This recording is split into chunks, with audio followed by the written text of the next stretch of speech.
नमस्कार, मैं हूं आशीष वर्मा। मॉर्निंग कॉल में आपका स्वागत है। शुरुआत इस वक्त की हेडलाइंस के साथ। कच्चे तेल में तेज गिरावट से अमेरिकी बाजार फिसले। एशिया में कमजोर शुरुआत मगर एसजीएक्स निफ्टी बढ़त पर। आज देर रात आएगा यूएस फेड का फैसला। दरों में 1/4% बढ़ोतरी की उम्मीद।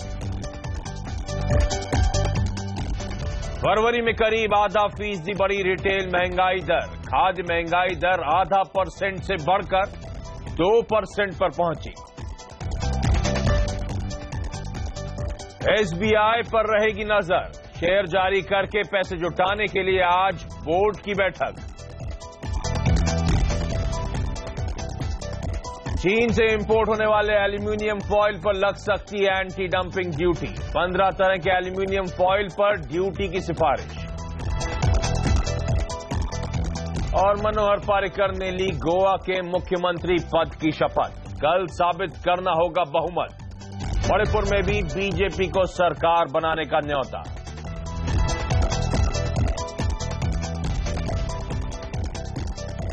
Good morning. और कल हफ्ते की बेहद मजबूत शुरुआत हुई। कई सारे पुराने रिकॉर्ड्स तोड़े, नए कीर्तिमान हमने बनाए। निफ्टी का अब तक का सबसे उच्चतम स्तर 9122 हमने कल इंट्राडे में छुआ।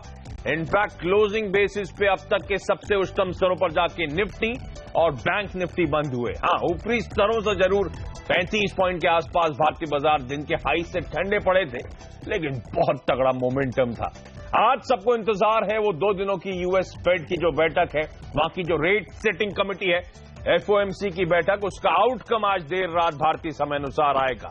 और जिस तरह से तमाम Fed officials including Fed chair Janet Yellen के स्टेटमेंट्स हैं, उनको देख के लगता है कि शायद आज ब्याज दरें बढ़ना ऑलमोस्ट तय है। तो वो एक वर्ड ऑफ कॉशन होगा इक्विटी मार्केट्स के लिए। लेकिन सीएमबी आवास के मार्केट से अनिल सिंह भी का मानना है कि भारतीय बाजारों में निफ्टी में आज भी खरीदारी करने के आपको मौके ढूंढने चाहिए। और इनफैक्ट आज भी निफ्टी एसजीएक्स आपकी स्क्रीन पर आएगा। इंडिकेशंस हैं कि हर निशान के साथ एटलीस्ट कल के तगड़े मोमेंटम के बाद आज शुरुआत होती हुई नजर आएगी। लेकिन पहले ग्लोबल संकेत। कल हमने देखा ग्लोबली वेट एंड वॉच का मूड ही नजर आया, चाहे यूरोप हो चाहे यूएस के मार्केट्स हो, और सब इंतजार कर रहे हैं आज उस फेड बैठक के आउटकम का। मेरे साथ मेरे सहयोगी नीरज वाजपेयी अब जुड़ते हुए। नीरज आए, गुड मॉर्निंग। कैसी रही आपकी यूपी की यात्रा, लखनऊ, और क्या चल रहा है वहां पर? साथ साथ ये बताएं, वेट एंड वॉच मोड है, सब मान रहे हैं ब्याज दरें बढ़ेंगी, क्या एंटिसिपेशन है, बाजार क्या प्राइसिंग करके चल रहा है, और क्या मेरे लिए सरप्राइज होगा? देखिए, फेड की बैठक जो चल रही है उसके नतीजे में लोग ये मान के चल रहे हैं कि इस साल कम से कम 3 हाइक्स और कल की बैठक के नतीजे के बाद 1 हाइक हो सकती है।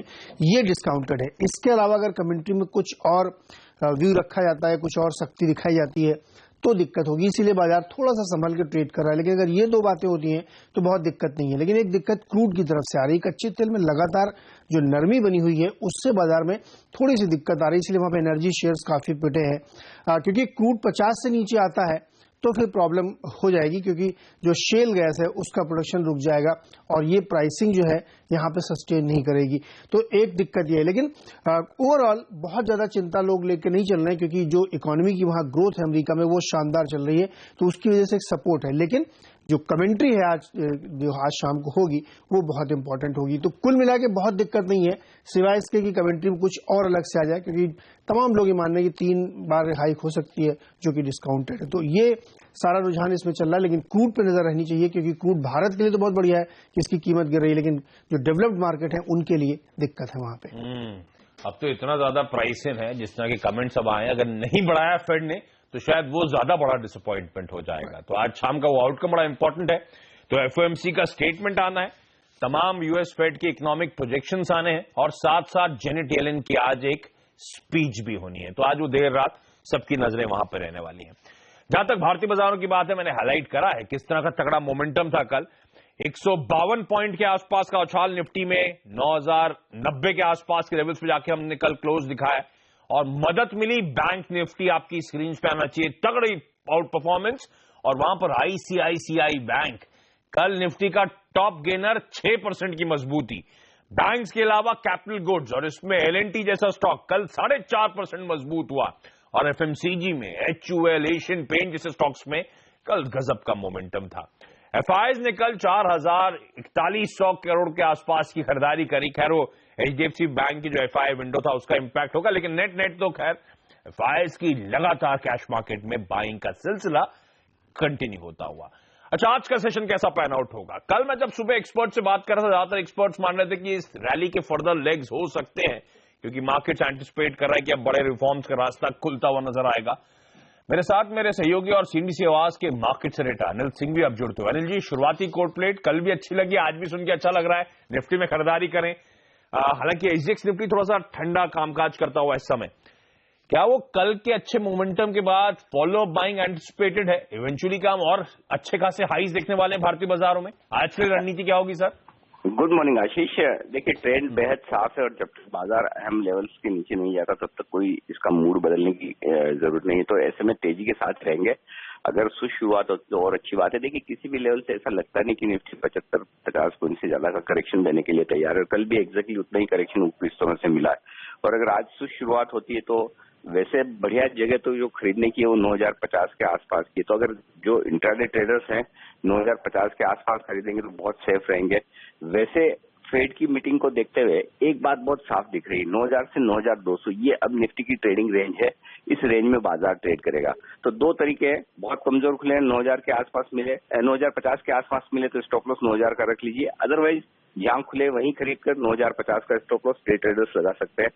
ऊपर की तरफ के टारगेट दो होंगे, एक तो 9,125 का और दूसरा 9,175 का। जिस तरह की पोजीशंस बनी है 9,200 के पार जाने में भी जल्दबाजी नहीं है, थोड़ा सा वक्त लगेगा। कल एफआईज ने दमदार खरीदारी की है, कैश मार्केट में भी काफी कुछ शॉर्ट कवरिंग भी हुई है। क्रूड जिस तरह से नीचे आया, रुपया मजबूत है, ये सारे फैक्टर्स पॉजिटिव है। अमेरिका की आज की बैठक चूंकि अहम है तो हो सकता है सेकंड हाफ में थोड़ा सा आपको उतार चढ़ाव बढ़ता हुआ दिखे, ट्रेडर्स थोड़ी सी पोजीशन हल्की करे। तो 9,200 के आसपास अगर पहुंचे बाजार तो थोड़ी प्रॉफिट बुकिंग करके हल्का होना चाहिए, फिर से करेक्शन का इंतजार करें। लेकिन लग नहीं रहा कि कोई बड़ा डिस्टर्बेंस अमेरिका से होगा। ऐसे में आप अपने ट्रेडिंग स्टॉप लॉसेस के साथ बाजार में तेजी की पोजीशन को बरकरार रखें। जहां तक बैंक निफ्टी का सवाल है, 21,000 के आसपास का स्टॉप लॉस लगाकर यहां भी खरीदारी करनी चाहिए। 21,250 और 21,400 ये दो ऊपर के टारगेट मुझे नजर आते हैं। तो ओवरऑल रुझान खरीदारी की तरफ ही है। ओके, तो खरीदारी करें। फॉलो अप बाइंग आज देखने को मिलेगी कल की गजब की मजबूती के बाद। 9,125, 9,175 तक के टारगेट्स के लिए अप्रोच करने की सलाह। इनफैक्ट बैंक निफ्टी में भी आउट परफॉर्मेंस कंटिन्यू होगा, वहां पे भी खरीदारी करने के मौके ढूंढे। लेवल्स आपकी स्क्रीन पर। चलिए बाजार पे एक और एक्सपर्ट विवेक गुप्ता research.com के विवेक गुप्ता साहब मेरे साथ अब जुड़ते हुए। विवेक जी, हाय, गुड मॉर्निंग। आपकी चार्ट की रीडिंग क्या कहती है सर? कॉल क्या होगा निफ्टी पर? Good morning Ashish ji. Nifty का ओवरऑल ट्रेंड काफी बुलिश है। मुझे लगता है बाई ऑन डिप्स की रणनीति रखनी चाहिए। 9,050 से लेकर 9,007 तक का डिप मिलता है तो वहां पे बाई करना चाहिए 9,000 की स्टॉप लॉस के साथ। ऊपर में 9,135 तक का टारगेट देना चाहूंगा मैं। ओके, सिमिलर रणनीति है। अनिल भी कह रहे थे 9,000 से 9150, 9200 की रेंज और उस रेंज को स्मार्टली प्ले अप करना। विवेक जी भी वही बोलते हुए 9,050 के आसपास के लेवल्स पे बाय करें। वही लेवल्स को लेकर अनिल भी कंफर्ट में थे। स्टॉप लॉस दोनों का मानना है 9,000 के आसपास आप प्लेस करें। अरे विवेक जी, कल तक जब आपसे बात होती थी तो कैपिटल वायर रिसर्च था, आज विवेक गुप्ता research.com चेंज कर ली क्या कंपनी? अपनी खोल ली? हाँ जी, हाँ जी। हाँ, तो रिटेल पार्टिसिपेशन बढ़ रहा है ना? अच्छा, ये बताओ स्टॉक स्पेसिफिक आइडियाज क्या होंगे आज के लिए सर? मुझे गोदरेज कंज्यूमर प्रोडक्ट अच्छा लगा। गोदरेज कंज्यूमर प्रोडक्ट अगर 1655 के ऊपर जाता है तो 1630 के स्टॉप लॉस साथ बाई करना चाहिए। ऊपर में 1685 का टारगेट रहेगा। और LIC हाउसिंग फाइनेंस चार्ट पे काफी अच्छा लग रहा है। मुझे लगता है बाई ऑन डिप्स की रणनीति रखनी चाहिए। अगर 576 से लेकर 577 की रेंज में मिलता है तो 570 के स्टॉप लॉस साथ बाई करना चाहिए। ऊपर में 588 का टारगेट है। चलिए, आपको कांग्रेचुलेशन नई फॉर्म के लिए सर। और गोदरेज कंज्यूमर, LIC हाउसिंग दोनों में खरीदारी करने की सलाह। और निफ्टी में भी विवेक और अनिल दोनों मानते हैं बाय साइड की पोजीशंस बनाएं, आज भी मोमेंटम इंटैक्ट रहेगा। अच्छा, बाजार पे कुछ और एक्सपर्ट्स की कॉल्स जो टॉप पिक्स हैं आज की वो आपकी स्क्रीन पर आएंगी। मानसजायसवाल.com के मानस जायसवाल का मानना है C8 में खरीदारी करें 1202 के स्टॉप के साथ 1290 के टारगेट्स के लिए। और ये लक्ष्य आपको अगले 2 से 3 दिनों में यानी कि इसी हफ्ते हासिल हो जाएगा। प्रकाशगाबा.com के प्रकाश गाबा की आज की स्टॉप रिकमेंडेशन जो है वो आदित्य बिरला नुवो है, जिसे आप AB नुवो के नाम से भी जानते हैं। उसमें खरीदारी करने के मौके ढूंढें। 1475 का स्टॉप, 1520 के टारगेट्स के लिए।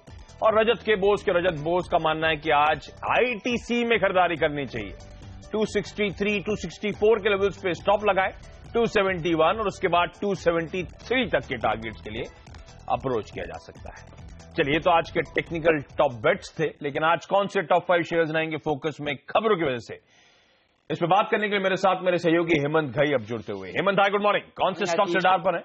आज हिंडाल्को और नाल्को को रडार पर रखिएगा। देखिए, तरह तरह के जो एल्यूमिनियम फॉइल्स हैं उसके ऊपर जो एंटी डंपिंग ड्यूटी है वो लगाने का प्रस्ताव director general of anti dumping duties ने दिया है। ये बड़ी राहत की बात है। हिंडाल्को ने खुद सरकार से गुहार लगाई थी कि एक एंटी डंपिंग ड्यूटी लगाई जानी चाहिए, क्योंकि चाइना से भारत में जो फॉइल्स हैं वो डंप हो रही थी। तो ये बड़ी खबर। एक मॉर्गन स्टैनले का अपग्रेड भी आया है, 228 का लक्ष्य बढ़ाकर उन्होंने कर दिया है 219 से, तो यहां पर तेजी देखने को मिल सकती है। तमिलनाडु पेट्रो पर नजर रखिए, एंटी डंपिंग ड्यूटी एक और लगने की संभावना बताई जा रही है।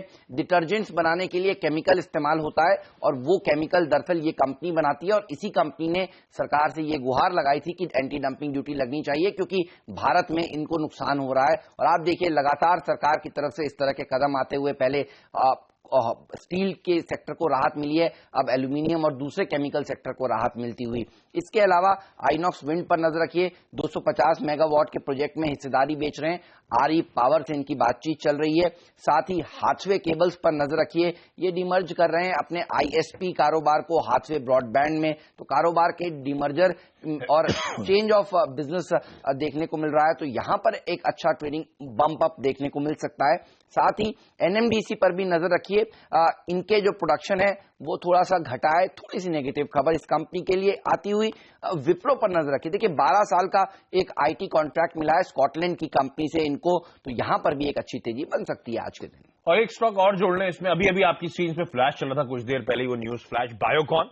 माइलिन जो है उसको एक यूएस एफडीए की हरी झंडी मिली है, नॉट मिली है एक ब्रेस्ट कैंसर ड्रग के लिए, तो वो स्टॉक बायोकॉन भी अपने रडार पे रखें। लेकिन चलिए, आज का इवेंट्स कैलेंडर अब आपकी स्क्रीन पर आएगा। दरों पर यूएस फेड का फैसला आना है, दरों में बढ़ोतरी होने की उम्मीद है और ये देर शाम भारतीय समय अनुसार आएगा। तो इस फैसले पर कल हम भारतीय बाजार रिएक्ट करेंगे। शेयर जारी करने पर कर पूंजी जुटाने पर विचार के लिए एसबीआई की आज बोर्ड बैठक है, तो फंड रेजिंग इक्विटी के जरिए होनी है। सर्विस टैक्स डिपार्टमेंट आज और कल किंगफिशर के विमानों की नीलामी करेगा। हाई कोर्ट में टाटा डोकोमो केस की आज सुनवाई होनी है। टोयोटा की कोरोला ऑल्टिस का नया मॉडल आज लॉन्च होगा और मोटोरोला लॉन्च करेगी G5 प्लस स्मार्टफोन। चलिए, यहां पे एक छोटा सा ब्रेक के बाद कमोडिटी और करेंसी मार्केट्स में आज की टॉप स्ट्रैटेजीज।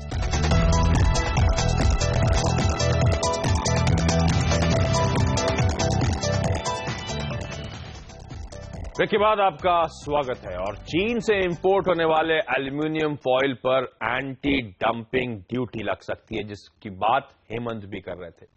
इस एक्सक्लूसिव खबर पर ज्यादा जानकारी के लिए अब बात करते हैं हमारे ब्यूरो चीफ लक्ष्मण रॉय से। लक्ष्मण, हाय, गुड मॉर्निंग। बताएं क्या डिटेल्स हैं आपके पास? वाकई 2 आइटम पर एंटी डंपिंग ड्यूटी लगना लगभग तय है। उनमें से एक है डिटर्जेंट में जो इस्तेमाल होता है केमिकल, उस पर। दरअसल डिटर्जेंट में इस्तेमाल होने वाले केमिकल की डंपिंग भारत में बहुत ज्यादा हो रही है। इसकी जांच कराने की मांग की थी तमिलनाडु पेट्रोकेमिकल्स और निर्मा लिमिटेड ने। इन दोनों कंपनियों ने जब मांग की तो directorate general of anti dumping ने इस मामले की जांच की, तो जांच में सही पाया कि वाकई डिटर्जेंट में इस्तेमाल होने वाले जो केमिकल है उनकी बहुत ज्यादा भारत में डंपिंग हो रही है, खासतौर से चीन से, ईरान से और कतर से। और इससे ये हो रहा है कि घरेलू जो उत्पादक हैं इन केमिकल के, उनको काफी ज्यादा नुकसान हो रहा है, जिसमें तमिलनाडु पेट्रोकेमिकल्स हैं और निर्मा लिमिटेड हैं, दोनों काफी ज्यादा नुकसान हो रहा है। और इसी के आधार पर directorate general of anti dumping ने सिफारिश की है कि करीब $300 प्रति टन के हिसाब से एंटी डंपिंग ड्यूटी इस पर लगाई जाए। दूसरा जो प्रोडक्ट है वो है एल्यूमिनियम फॉइल। एल्यूमिनियम फॉइल की काफी ज्यादा डंपिंग हो रही है चीन से, इस बात की शिकायत की थी यहाँ पे हिंडाल्को ने, रविराज फॉइल्स ने, जिंदल इंडिया ने और नाल्को जैसी कंपनियों ने। इनकी शिकायत पर जब director general of anti dumping ने जांच की तो वाकई पाया कि चीन से काफी ज्यादा डंपिंग हो रही है एल्युमिनियम फॉयल की। अब जांच के बाद director general of anti dumping ने एल्युमिनियम फॉयल पर जो चीन से इंपोर्ट होता है एंटी डंपिंग ड्यूटी लगाने की मांग की है और ड्यूटी की जो मात्रा तय की गई है वो ये है $0.69 से लेकर के $1.63 प्रति केजी के हिसाब से ड्यूटी लगाने की सिफारिश की है। अब दोनों ही मामलों में सिफारिश डायरेक्टरेट ने वित्त मंत्रालय को भेज दी है और वित्त मंत्रालय जल्द ही इस पर औपचारिक नोटिफिकेशन जारी करेगा। ओके, तो जल्द औपचारिक नोटिफिकेशन आएगा। इस सेक्टर को अपने रडार पर रखें और अब बात करते हैं कमोडिटी और करेंसी मार्केट्स की। 3 महीने के निचले स्तर छूने के बाद एशियन बाजार में कच्चे तेल के दाम में करीब 2% की रिकवरी हुई है और फिलहाल ब्रेंट क्रूड $51 के ऊपर कामकाज कर रहा है। वहीं फेड रेट में बढ़ोतरी के अनुमान से के चलते सोने में सपाट कारोबार इस समय है।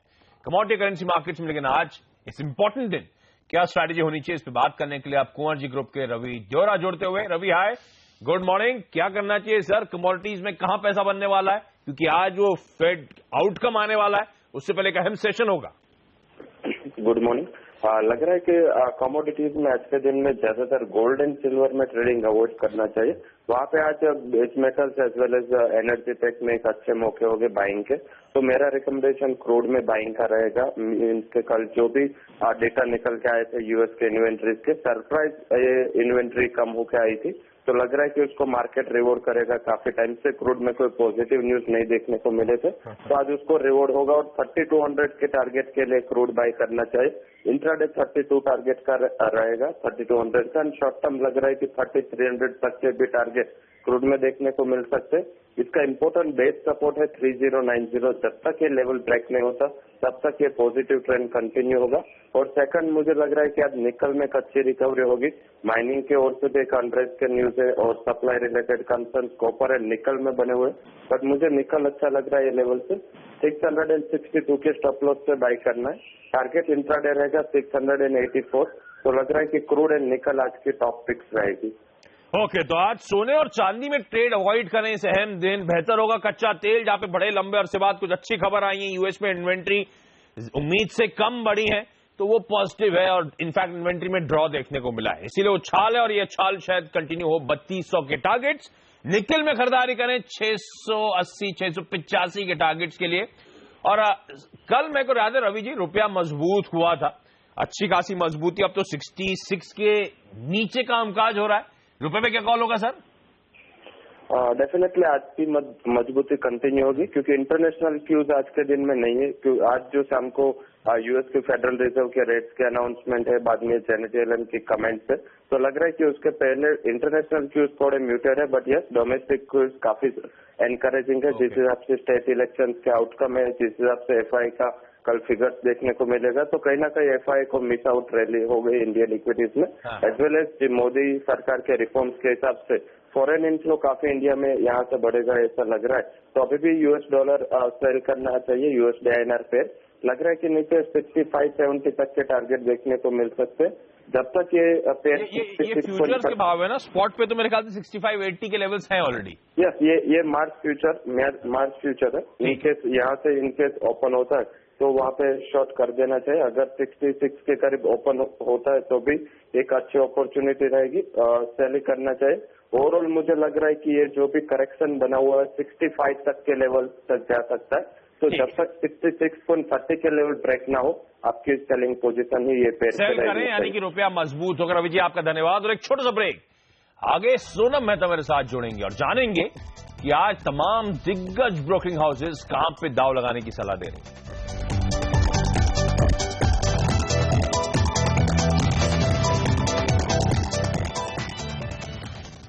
ब्रेक के बाद आपका स्वागत है और आज दिग्गज ब्रोकरेज हाउसेज की नजर किन शेयरों पर है। मेरी सहयोगी सोनम मेहता आप जुड़ती हुई। सोनम हाय, गुड मॉर्निंग, बताएं। गुड मॉर्निंग आशीष। सबसे पहले एक डाउनग्रेड की बात कर लेते हैं। सीएलएसए ने भारतीय एयरटेल को डाउनग्रेड किया है, खरीदारी से अब अंडर परफॉर्मेंस की रेटिंग दे दी है और जो अपना 12 महीने का लक्ष्य है वो भी घटा दिया है, 393 से अब 380 का कर दिया है। जहां पे सीएलएसए के मुताबिक कंपनी ने जो रिलायंस जियो को टक्कर देने के लिए जो भी सारे टैरिफ प्लान्स निकाले हैं, इससे कंपनी के आरपूस पर दबाव पड़ेगा और इसके कारण ही वित्त वर्ष 2017 से 2019 तक उनके एबिटा में 4 से 19% का एक कट आ सकता है। बायोकॉन पर बुलिश बुलिश हुआ है सिटी, जहां पर मेंटेन की खरीदारी की रेटिंग तो बरकरार रखी है लेकिन लक्ष्य को बढ़ा दिया है। 1180 से लक्ष्य को बढ़ाकर अब 1315 का कर दिया है। जहां पर रॉश के साथ जो सेटलमेंट हुआ है माइलिन और बायोकॉन का, इससे कंपनी बहुत जल्द अपने बायोसिमिलर ट्रांसजूम ऐप को लॉन्च कर पाएगी और इसका पूरा फायदा मिलेगा। इंडसइंड बैंक में मॉर्गन स्टैनली बुलिश हुआ है, अपनी ओवरएज की रेटिंग बरकरार रखी है, लक्ष्य को 1600 का रखा है। जहां पे मॉर्गन स्टैनली के मुताबिक आईएनएफएल सिक्योरिटी सर्विसेज को खरीदने का कंपनी को काफी फायदा मिलने वाला है।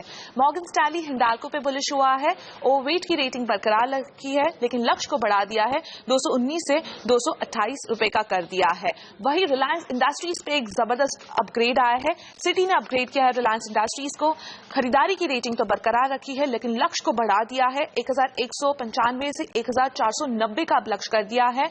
वे एक अच्छा खासा 4 से 6% का अर्निंग्स अपग्रेड फैक्टर इन कर रहे हैं, साथ ही जियो के वैल्यूएशंस को अपग्रेड कर रहे हैं। उनके मुताबिक स्टॉक को जबरदस्त रिटर्न्स देने के लिए काफी सारे मार्केट में ड्राइवर्स है। चलिए, सुबह सुबह सोनम सबसे पहले आपके लिए तमाम ब्रोकरेजेस क्या मान रही हैं, क्या रिपोर्ट्स हैं वो लेकर आई हैं, और उम्मीद करते हैं सोनम रोज सुबह हमारे साथ जुड़ेंगे और ऐसी रिपोर्ट्स डिटेल में शेयर करेंगी।